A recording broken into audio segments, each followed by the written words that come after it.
In terms of national politics, the center of China, no doubt, is Beijing. And the center of Beijing is definitely Tiananmen Square.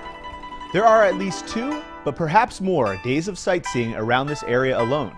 And rather than make a vacation commute, it's a smart choice to stay close.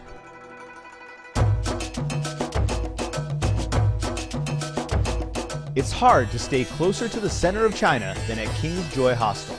It lies just south of Tiananmen Square. The hostel is a lot bigger than most. Formerly a hotel, the owner decided to try his luck at it being a hostel instead. Therefore, the feel is hostel vibe with hotel quality. There are a wide variety of rooms, going from 6 beds, 4 beds, simpler double and single beds, and also more luxurious singles and doubles. Lo and behold, laundry machines are available. Quite rare to China, there are even dryers. While your clothes get washed, consider trying free calligraphy lessons in the lobby. 1、2、3、4、4轻轻提，好，5回风6，好，哎 ，OK， 7。If calligraphy is too abstract, you can learn Chinese painting.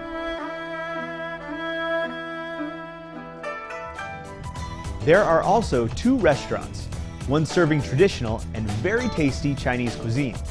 The other restaurant serves good Western fare and gives people one of the most fantastic views of the city. Not hungry? Just come here for coffee and to use the free Wi-Fi before you begin your day's adventure. And don't forget, get back after sundown to enjoy the bar and great night scene.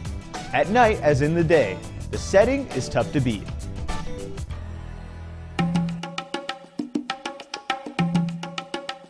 Come to the hostel's tour information desk to look into daily sightseeing excursions. Options include night and day tours around the city, Beijing Opera, acrobatics, which is fantastic, and trips to the Great Wall. Which are the most popular for the guests that come to King's Joy? I think Great Wall. Many people go to Mutianyu Great Wall. Why? Because this Great Wall is beautiful and not too many people over there.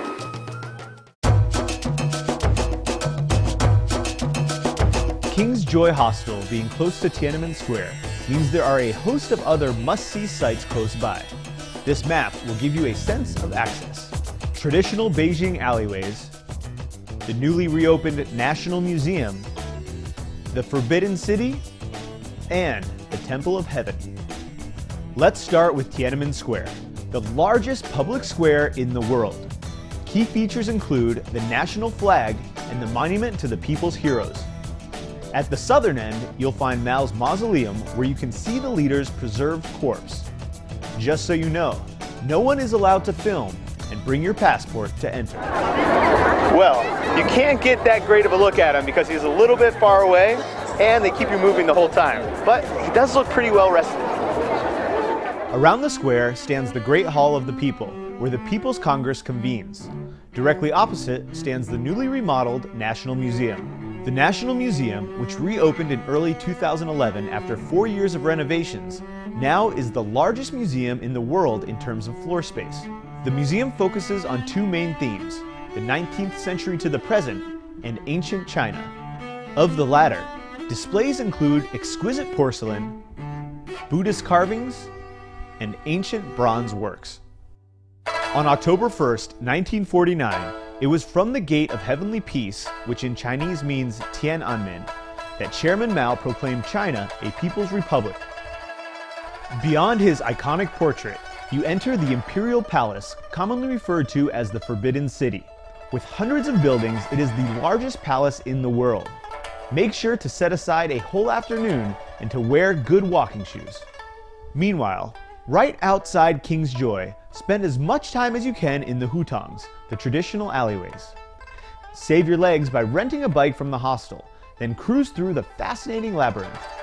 One hutong, Liu Li Chang, is a great spot to peruse unique art and trinkets. And last but not least, set aside time to explore the Temple of Heaven, and not just for the beautiful architecture. The temple grounds are a haven for locals practicing, socializing, and exercising. Whether you speak Chinese or not, don't be afraid to introduce yourself and participate. In no time, you'll make new friends.